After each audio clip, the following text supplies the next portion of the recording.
September 1939. The German foe begins its ruthless march of conquest and sets the stage for World War II. Poland's 34 million inhabitants, crushed, scattered, and enslaved. Tens of thousands of square miles of territory shrink before the movement of lightning armored columns. Poland and the world learn the meaning of a grim new word, Blitzkrieg. Here is shown the initiation of that phase of modern warfare. These pictures of the preparation for attack and later the actual combat were all made by German frontline cameramen. Therefore, they stress Nazi superiority. Success is unimpeded as Hitler's divisions move against outnumbered Polish defenders. Later, on other world battlefronts, the Allies are to destroy the myth of the invincibility of the Nazi armies. But this is Hitler at the peak of his armed might, and the record of a nation overrun in just days is of military as well as historical importance.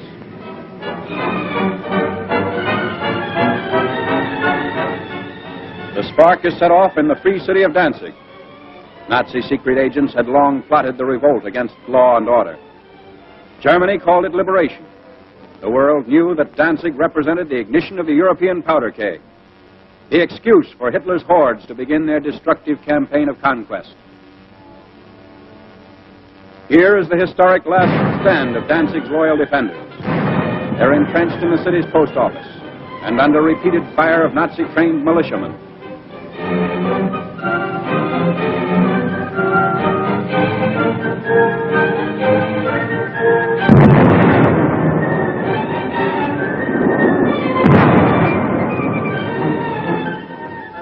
Taking cover behind an advancing tank, the attackers move in.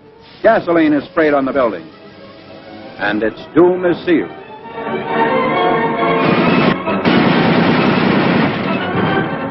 On September 1st, Danzig is incorporated into the Reich, and all Europe is aflame. World War II is a reality. Nazi regulars move up. The Germans brazenly call it counterattack with pursuit. The civilized world knows it as the unleashing of unheard-of military might. With little to stand in their way, the Nazi divisions roar across the Polish countryside and reveal for the first time the machines and weapons that are to terrorize a freedom-loving people. Military observers see the Nazi lightning warfare as setting the style for modern battle. Only a well-devised counter-blitz can stem the flanking and pincer movements of the wily Germans. The motorcycles bring up machine gunners for the opening of the attack.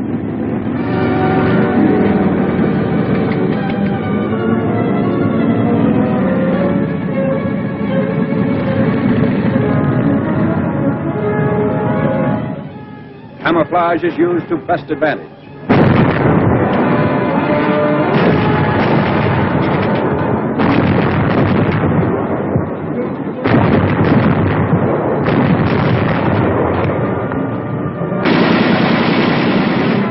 Tanks speed the advance as a Polish town is about to fall.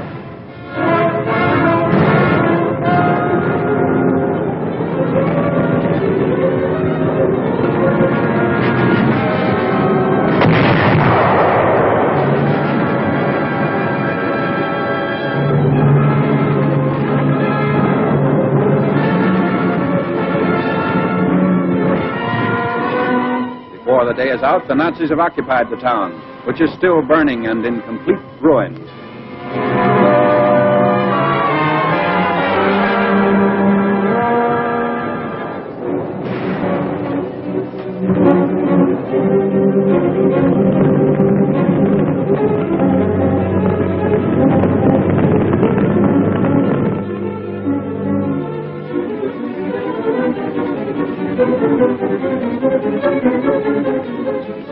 Wrecked equipment testifies to the Polish rout. There's no halt in the wrecked town. The military timetable calls for the rushing up of troops for more blitz attacks. The German strategy is to isolate Polish forces as quickly as possible. So the Nazi columns move according to prearranged schedule. 30 to 37 miles per day is the German claim.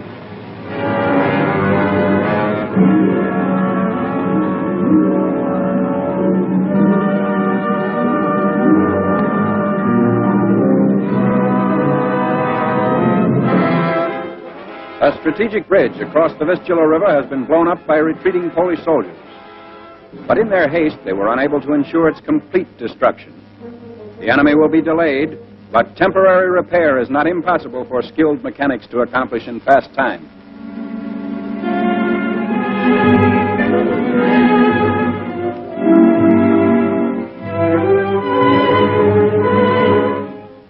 A German sapper detachment sent ahead of the fighting unit goes to work. These men are trained to construct emergency roads as well as bridges.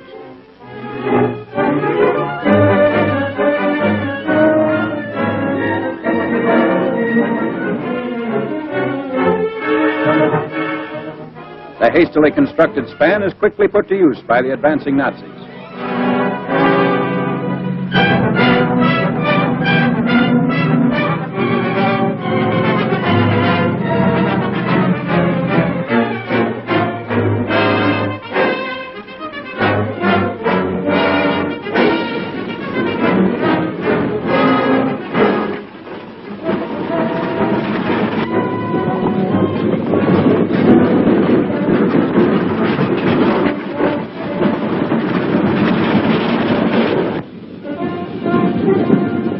Many units don't even wait for the repairs. When bridges are scarce, shallow waters are forded.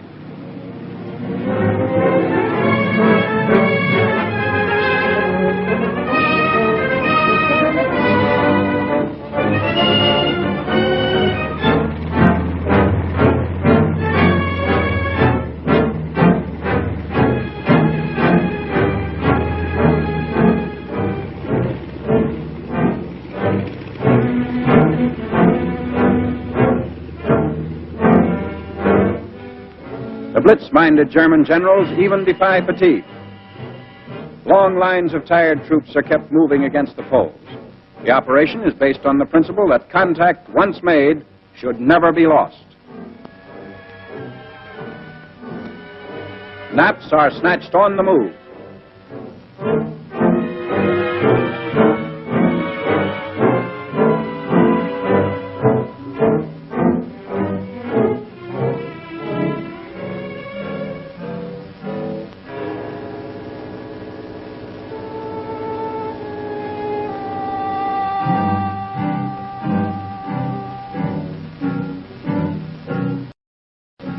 Complete halt comes only during the lull between battle movements.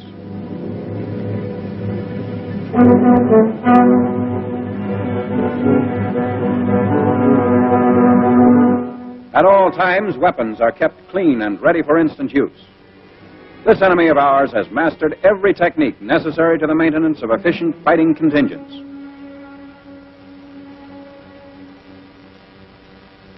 The Polish harbor of Gdynia. For the defense of this vital seaport, the Poles have sunk ships to block the entrance of German warships.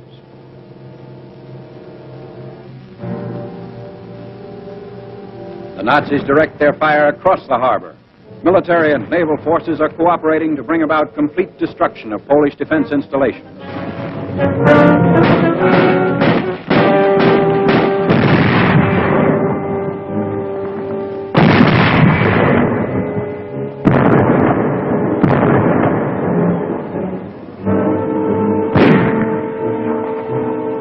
After a thorough bombardment, the outnumbered garrison of Gdynia surrenders.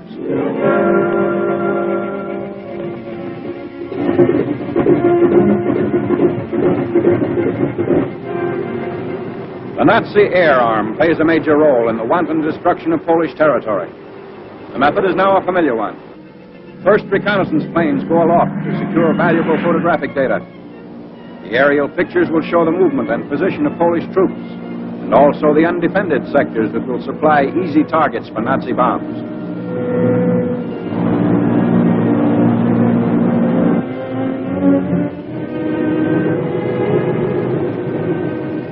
Immediately on landing, the valuable pictures are rushed to the field developing unit. Germans have stated that information thus revealed has formed the base for much of their decisive military operations in Poland. This photograph reveals a truck convoy, closely bunched at a crossroad. If proper distance and interval had been kept between vehicles, they would not be the target shown here.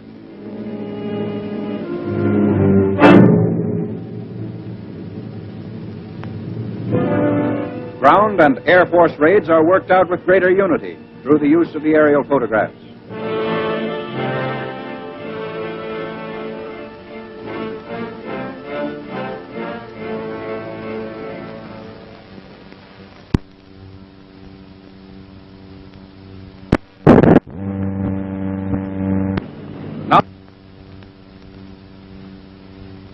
The preparation for attack by German fighter planes and bombers. Cases of bombs are continually unpacked, ready to supply the big ships as they land and take off again.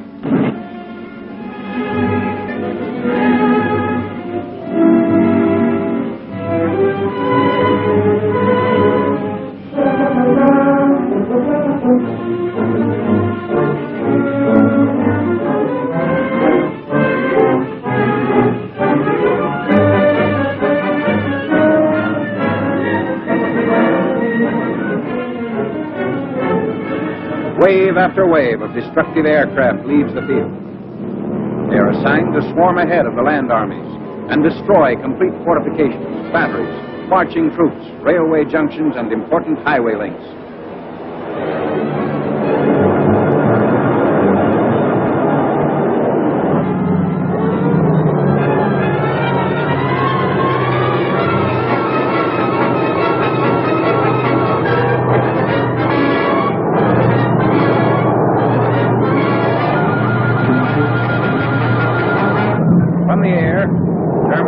Off all avenues of escape for the Poles, who are now trapped in several pockets.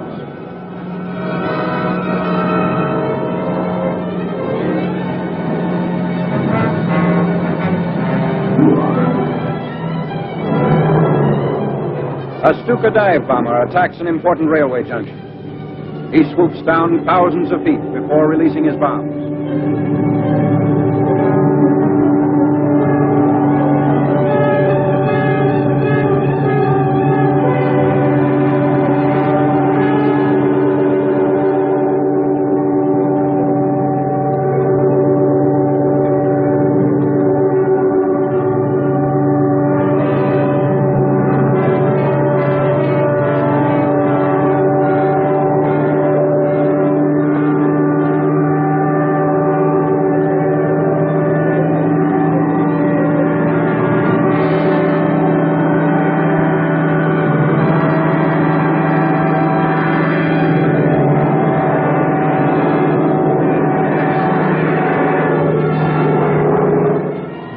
Hair-raising speed is stopped as he straightens out, barely 600 feet above the target.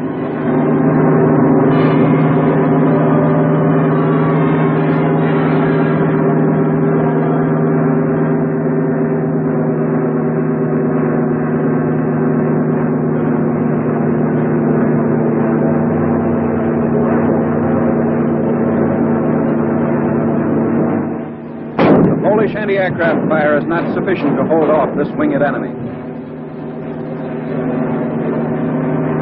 An awful panorama of ruin spreads out below. Bridges and communications have been destroyed. The railroad at this point has been rendered useless.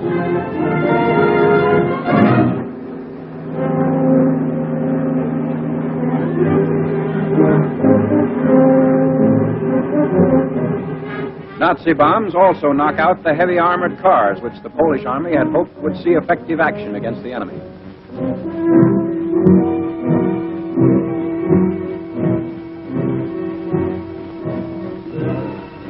The siege of Warsaw.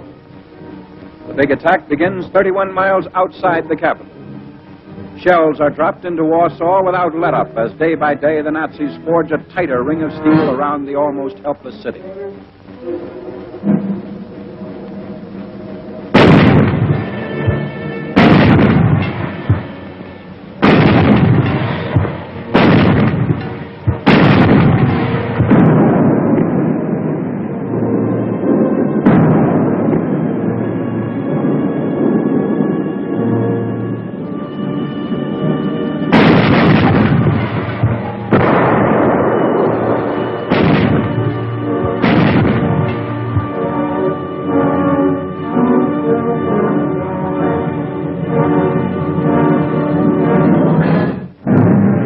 Hundreds of fires in the city send up huge clouds of smoke.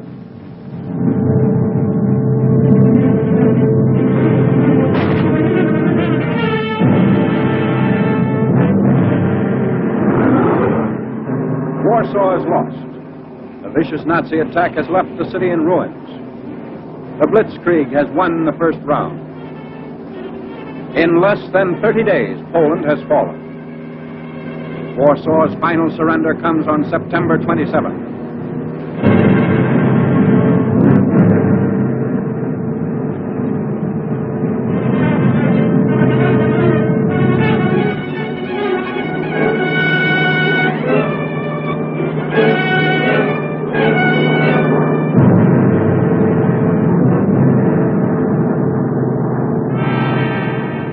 Even as the last shot is fired, the first of the conquerors are already within the city's boundaries. Here again, the wreckage testifies to the fury of the Nazi assault.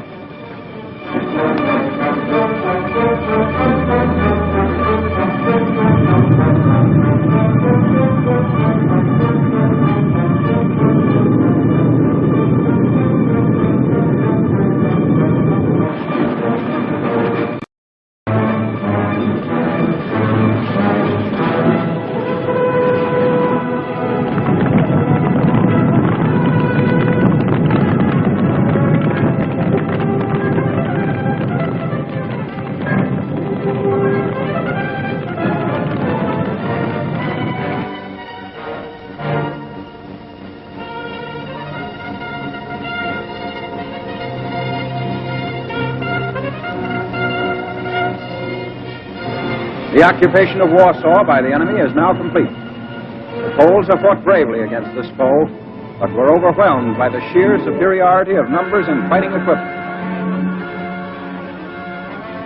Polish defenders come up to surrender their arms.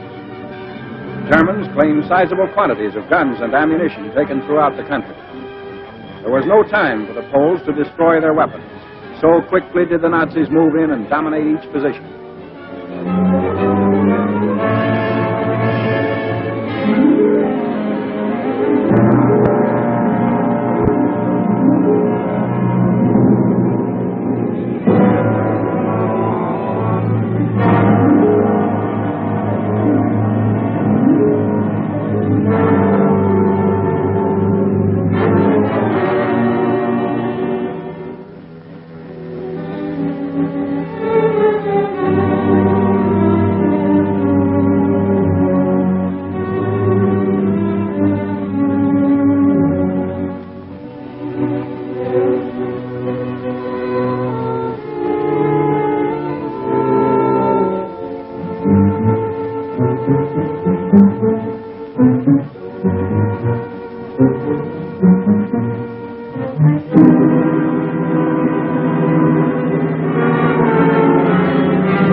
Polish prisoners in long lines. 500,000 is the estimated total figure.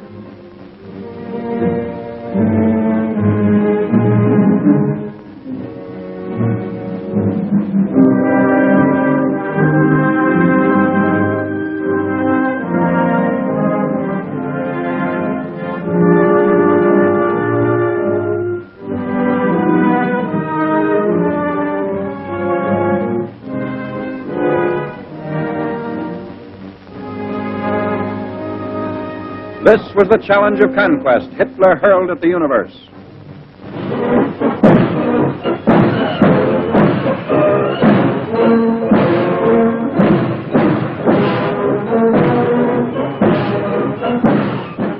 Arrogant, well-trained, the Nazis marched through Warsaw's streets. The world was permitted to view this display of military pomp and expected to bow before Germany's might. But the events of years following Poland's setback were to tell another story. The Allies are fighting to prove that these goose-stepping legions are not supermen, that the events of September 1939 shall never happen again.